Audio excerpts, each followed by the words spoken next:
comprends pas les responsables de la commune du Golfe 5, en général même de la commune du Golfe 7.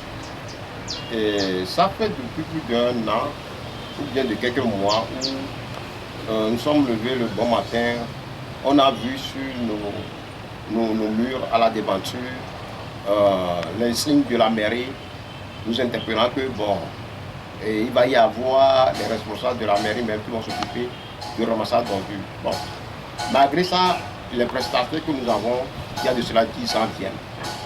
Et la semaine passée, nous sommes à la maison et on a toqué à nos portes et on nous tend un papier que bon, on est interdit aux prestataires de venir ramasser les ordures. Et ce que nous apprenons, et dans nos maisons, ce que nous avons dans nos maisons, on se pose la question. On a des tables d'ordures dans nos maisons. Et les prestataires, quelques prestataires que nous avons touchés, ils disent que quand ils vont ramasser les ordures, on les arrête et on prend leur engin. Mais depuis que on a reçu cette lettre, on a eu cette lettre-là, on n'a pas encore vu aucun prestataire qui est déjà venu ramasser les ordures chez nous. Nous avons les ordures dans nos maisons, et beaucoup ont des ordures chez eux. Et nous sommes en saison pluvieuse, quoi. C'est dans ce moment-là où beaucoup de gens, il y a de l'inondation chez les gens. Et c'est à ce moment-là où un responsable de la commune prend des décisions pour dire non aux prestataires qui ont déjà 10 ans d'expérience. Et ce sont des gens, ce sont des pères de famille. Et cette activité de ramassage d'ordures, c'est quelque chose qui nourrit certaines personnes. Et comment on peut prendre cette décision? Au même moment, quand vous voyez tout au long des rails, vous voyez plein de mauvaises herbes là-bas. Ça ne préoccupe pas le maire. Ça ne préoccupe pas la commune. Nous avons planté les arbres fruitiers tout au long des rails. Mais ces arbres fruitiers sont envahis par les mauvaises herbes. Si la mairie est tellement préoccupée par le ramassage d'ordures, pourquoi ne pas enlever ces mauvaises herbes là pour que nous puissions venir planter les arbres fruitiers? Moi, la question du ramassage d'ordures, on est en train de traiter mal le problème. Aujourd'hui, la population de Lomé augmente. On est à plus de 4 millions, etc. Et il faut trouver une solution au ramassage d'ordures. J'ai déjà traité ce fait avec les prestations de la commune du Golfe 7, où eux aussi sont bien confrontés au même problème. Et le maire de la commune du Golfe 7 refuse de les recevoir. Ils sont venus chez moi, j'ai écrit un article sur eux, on les a reçus. Bon, après ils sont venus, bon, c'est les Togolais. Et moi je pense que le problème qui se pose, c'est quoi? C'est les dépotoirs intermédiaires. Et il y a un problème du ramassage le plus rapidement possible au niveau des dépotoirs intermédiaires, parce que les dépotoirs intermédiaires se trouvent au milieu des habitations où il y a des odeurs nauséabondes. Donc la question se pose, comment construire des dépôts de dépotoirs intermédiaires pour que l'odeur ne sorte pas? Et comment venir ramasser le plus rapidement possible? Quand le prestataire qui vient chez nous, il m'a dit que les riverains parlent d'odeur parce qu'on ne vient pas ramasser rapidement les ordures qu'ils viennent déposer au niveau des dépotoirs intermédiaires. Moi, je pense qu'il faut une réflexion par rapport à ce que les ordures doivent devenir. Pour moi, l'ordure doit devenir matière première. Parce qu'on prend l'ordure d'un ménage. Il y a les choses organiques, il y a les plastiques, il y a les bouteilles, il y a les cartons. Il faut séparer les choses. Il faut voir comment on peut transformer les choses pour quelque chose. Donc, ce qui se passe réellement au niveau de cette décision de la maire du Golfe, c'est que moi, franchement, je pense que le maire doit revoir sa copie. Pour moi, on doit appeler tous ces prestataires-là. S'il faut une nouvelle structure, ça doit être mené par ces prestataires-là. Il faut leur organiser, il faut les former, il faut les fortifier. Ce sont des gens qui ont de l'expérience. Quel que soit ce qu'on peut dire, ils ont de l'expérience dedans. On ne peut pas les renvoyer et venir les renvoyer par une nouvelle structure.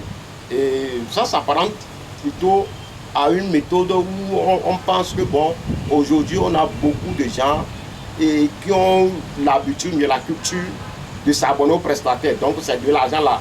Donc on veut créer une structure pour venir prendre de l'argent et renvoyer ceux qui ont œuvré pour que les gens puissent avoir cette habitude là, pour que les gens ne puissent plus jeter les ordures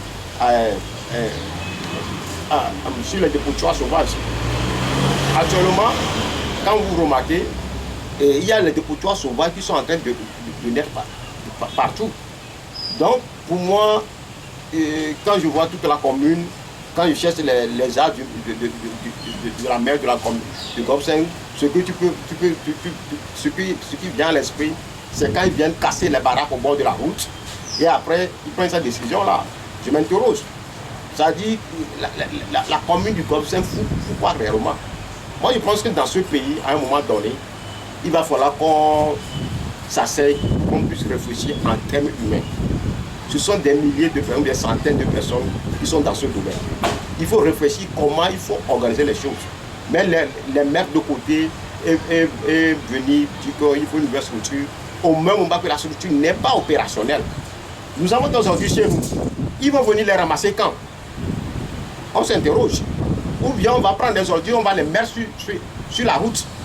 Si ils ne viennent pas, nous les riverains, on ne va pas garder les ordures dans nos maisons. Hein. On va prendre les ordures, on va le mettre sur le goudron. Nous l'interpellons, le maire de la commune du Gobseng. Nos ordures ne vont pas rester à la maison. Si on ne trouve personne pour venir ramasser les ordures, nous allons prendre les ordures et les mettre dans le goudron. Nous serons devant les ordures là. Si c'est ce que vous voulez, on va le faire. Moi, je vous conseille à appeler les prestataires là et à réfléchir ensemble avec eux et à demander le soutien de l'État pour qu'on puisse penser à la transformation des ordures, pour qu'on puisse financer ces prestataires là, des engins. Comment je vois les engins que les gens là amènent pour ramasser les ordures chez nous, je m'interroge. Où sommes-nous? Des gens qui sont dans ce domaine il y a de 50 ans, ils n'ont même pas le moyen pour s'acheter un tricycle neuf. Ils n'ont même pas un moyen pour acheter une nouvelle voiture. Mais c'est ce qu'on doit faire. Il faut trouver les financements pour ces gens-là. Comment est-ce qu'on ramasse les ordures dans les pays développés, en Europe, etc. Comment est-ce que le ramassage des ordures se fasse? Il va falloir demander des expertises au niveau de certaines communes qui ont de l'expérience dans le ramassage d'ordures et amener ces personnes-là, avec les prestataires-là, les former, puisqu'ils puissent prendre un champ d'expérience et voir comment on peut les renforcer. Moi, je pense que cette manière de faire va plutôt aider que cette manière cavalière que le maire veut faire. Bon, le maire va dire que bon, c'est une décision qu'il a prise depuis mon maire. On ne peut pas prendre une décision pour mettre au carreau des centaines de personnes.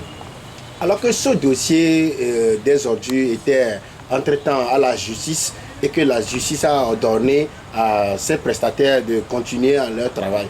Et que voilà, après les élections de législatives et régionales, et en voyant que c'est la même chose qui est encore devenue entre... Nous connaissons le Togo. Qu'est-ce que la justice? Quand ceux qui nous dirigent veulent faire quelque chose, on a vu la Constitution, comment ils ont changé la Constitution. Mais on a tous les tests. Comment les juges doivent intervenir. Qu'est-ce que les juges ont dit? C'est ça le problème du Togo. Les gens pensent qu'ils sont les tout-puissants. Ils sont alpha et oméga. Quand quelque chose leur vient à l'esprit, ils doivent exécuter ça. C'est tout le problème. Donc moi j'interpelle les prestataires là, tous ces prestataires, qu'ils se rencontrent et qu'ils appellent la presse pour parler. Ça dit, quand il y a un problème, c'est à eux de parler. Moi j'ai un problème au Togo. Ça dit, les victimes ne veulent pas parler.